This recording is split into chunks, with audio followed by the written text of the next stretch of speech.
Для глаз мы с Даулетом пьем лютеиновые мармеладки. Я 7 лет назад делала себе коррекцию зрения, лазерную операцию. И на данный момент у меня 100% зрение. Хотя у меня было уже сколько родов. После родов, вы знаете, у женщин ухудшается зрение. Я пью для поддержания зрения, для защиты глаз. Они очень удобная упаковка у них, мармеладки.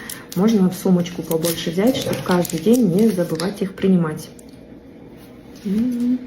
Здесь в упаковке 30 штук, этого вам хватит на месяц. Лютеин защищает сетчатку глаза. Если у вас все время сухость, покраснение есть, может вы все целыми днями сидите за компьютером, может у вас работа такая, да, много читаете, пишете. Ну и мы, соответственно, все целыми днями сидим в телефоне, поэтому нам лютеин просто необходим для поддержания зрения. Ну и, конечно же, его рекомендуют пить взрослым, чтобы сохранить зрение. 30 жастан асқаннан кейін әйел адамдарда шаршау белгісі пайда бола бастайды. Себебі отбасы, бала шаға, тамақ жасау, үй жинау, жаңағы ер азаматқа қарау деген сияқты. Менде де тура сондай жағдай болды.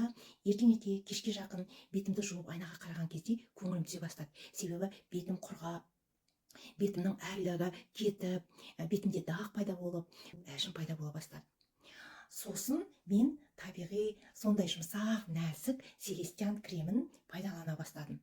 Бетім керемет тыныс алғандай болып, өзіме айнаға қараған кезде көңіл күйім көтеріліп, бетім бір әдемі, жұмсақ, бір құрғақтық кетіп, бетімдегі дақтар кетіп, бетімдегі әжімдер азая бастады. Көңіл күйім көтеріле бастады. Сол кезде түсіндім, косметика бұл сән үшін емес, косметика бұл өзіңізді керемет сезініп, керемет бетіңіздің жарқырап жүруі екен.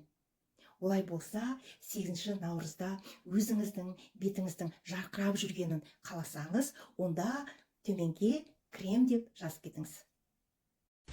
Добрый день, меня зовут Асыл Турсынбаева, я из города Караганды, Казахстан.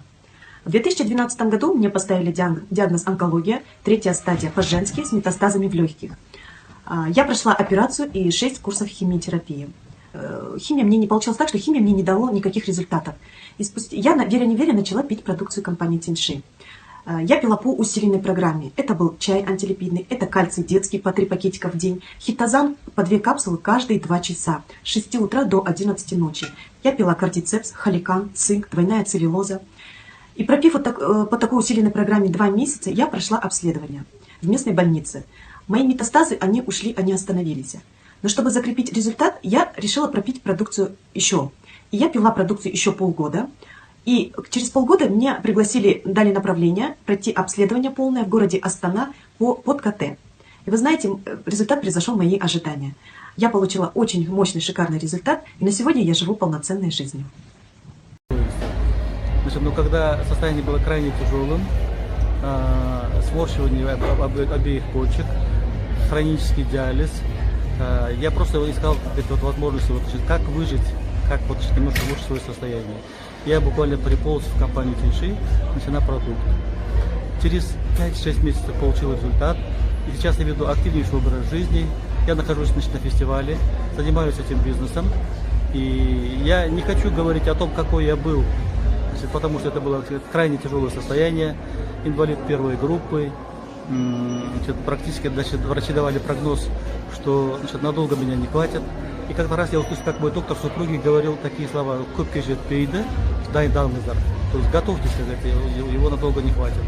Я подошел и говорю доктору: вы знаете, есть такая изба индейская, палки обтянуты шкурами, треугольная форма, знаете, как называется? Или как называется? Говорю, фиг вам называется. Не дождетесь. Вот получается, допустим, вот я с этой мыслью хожу, живу, работаю и продолжаю принимать продукт. И вы знаете, я просто удивился тому, что благодаря продукту излечиваются те заболевания, которые считаются неизлечимыми в официальной медицине. То есть вот такие, как рассеянный склероз, такие, как системная красная волчанка, запущенные случаи онкологии и так далее. Поэтому все это имеется, и мы просто удивлены, что есть такая возможность, есть такой продукт, который помогает тогда, когда уже практически все опустили руки и считают, что невозможно ничем помочь. Вам всем успеха, счастья, будьте здоровы! Серик Моисеевич, скажите, пожалуйста, а вот после вот этого случая, да, сколько времени прошло? Вы знаете, значит, через 6 месяцев после начала приема продукта я получил первые результаты. Қайырлы күн сіздерге. Енді мен өзімнің нәтижем туралы айтқым келіп тұр. Алдымен жолдасымның нәтижесі туралы айтып берейін сіздерге. 20 жыл бойы жолдасымның өтінде тас болатын. Размері өте үлкен болатын. Екі тас бір емес, біреу 2,5, біреу 2,7 болатын. Содан операцияға дайындалдық, приступ болмағасын.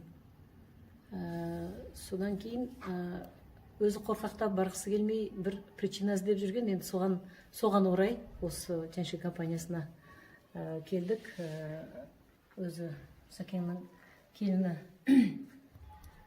рекомендация беріп, сол кісінің айтуымен келген болатынбыз.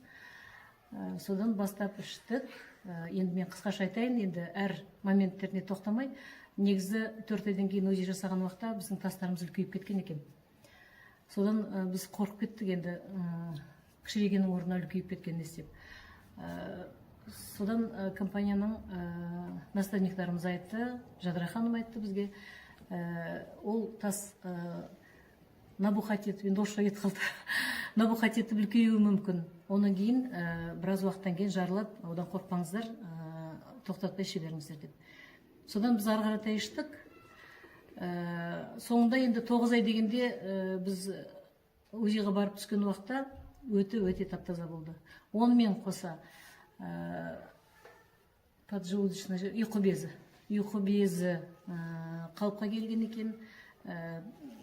Онда да воспалительный процесс болған. Бауырында поликистоз болған. Ол кисталардың бәрі кетіпті. Және пиелонефрит болатын екі бүйрегіде.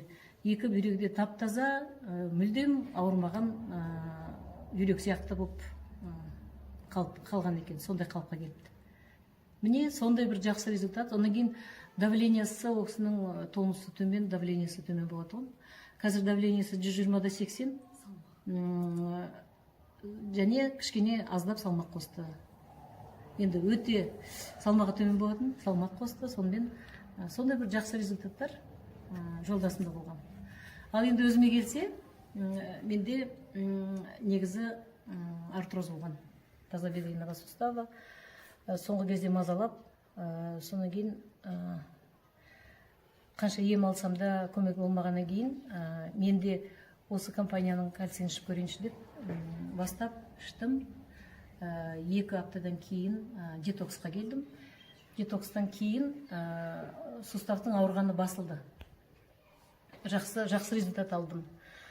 Онан кейін давление туралы мүлдем ойланбаған екен. Давлением өте жоғары болатын, 220-ға дейін көтерілетін. Сонан кейін детокстан үйге қайтып келгеннен кейін давлениемді өлшесем 110/70 болыпты. Ондай давление мүлдем болып көрмеген менде. Сонан кейін хронический бронхит бар болатын. Ол бронхиттің да қайда кеткенін білмеймін. 1,5 жыл болды, мүлдем ауырмаймын. Сондай результаттар бізде. Жақсы ризамын, детоксқа осымен 5-ші рет келемін. Өте жақсы, келген сайын әр детокста әртүрлі нәтижелер алып жатырмын. Жадыра ханымға көп рахмет. Біздің жоғарғы наставнигіміз, Ұржарданмын өзім. Ұржарда Бақтыгүл ханым, прямой наставнигім. Сол кісілерге өте ризамын, рахмет айтам, көмектеріңізге көп рахмет. Өзімнің бәр пациенттеріме рекомендация жасап, айтқым кеп тұрады.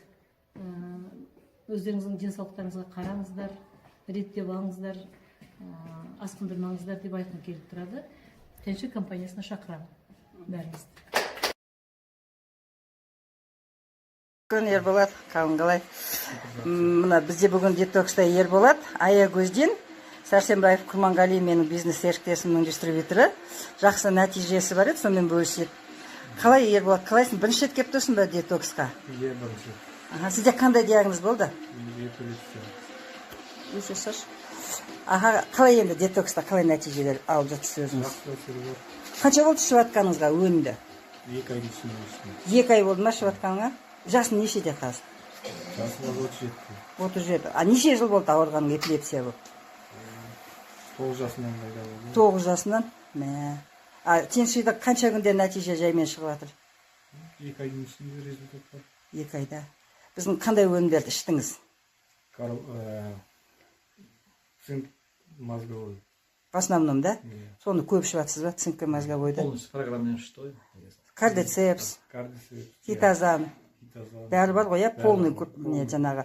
Біздің жаңағы комплексный программа, иә, үлкен вид программаны ішіп жатсыз ғой. Иә. Ал енді мына Чунжаға бүгін Чунжаға келіп отырсыздар ғой. Иә. Қанша бүгін 3-ші күн ба сіздер? Иә. Аха. Алласы Қалай екен Чунжаның суы? күшті екен.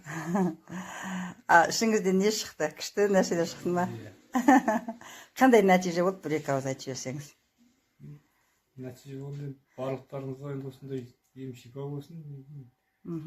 Ешқандай жерлеріңіз ауырмасын, жазылып кетіңіздер. Амин, аха. Ана өнімдерді ішкен кезде қалай ауырдың? Өзінде болды ма? Басың ауырды ма? Жүрегің айнды ма? Құсқың келді ма? Қандай нәтиже болды? Енді 2-ші айда сондай қатты неметкенде Бүгін осы 3 күннің ішінде Чунжада. бүгінгі иә. Құстың ба? Құсып, басым да ауырды. Бірақ шыдадың, иә? Иә. Кішкене ауырды, иә, басың. Басында айтқан кішкене ауыртады. Соған шыдап кетсең болды. Шыдауға бола ма екен? Шыдауға тұрады екен.